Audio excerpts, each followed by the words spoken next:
పట్నంలో అర్ధమరాత్రి ఆడవిళ్లలో నిమ్మలంగా తిరిగేటట్టు ఉన్నదా లేకుంటే చిల్లర పోరగాళ్ళు ఏమన్నా చిడాయిస్తున్నారా అని కళ్ళారా చూసేటందుకు సిపి సుమతి మేడం మొన్నట్ల మఫ్టీలో పోయింది యారుకున్నది కదా.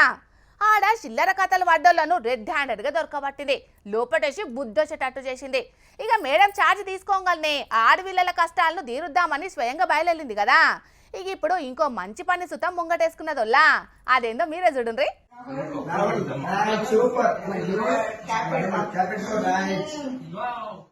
పాపం గీ పిల్లగాడు కూసుంటే మేడం చెయ్యిచ్చి పోటువ దిగుతున్నది.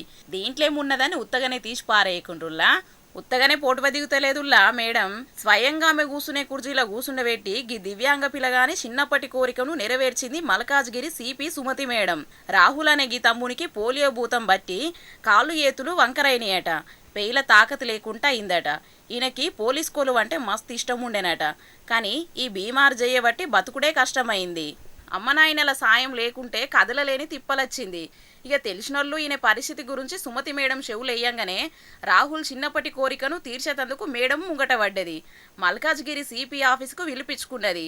మేడం కూసునే సిపి కుర్చీలనే రాహుల్ను స్వయంగా కూసుండబెట్టి 3 సింహాల టోపీని రాహుల్కు పెట్టింది.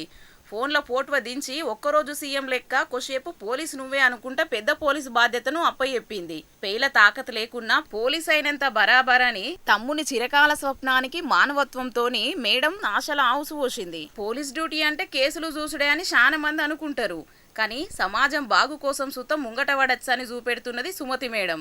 ఇక ఆడున్నోళ్ళు పిల్లగాని అమ్మనాయనలు మేడం చేసిన మేలును ఎన్నటికి మరవరానిదని తారీఫ్ చేసుకుంటా వీడియో తీసి ఇంటర్నెట్లు ఇడిచిండ్రు.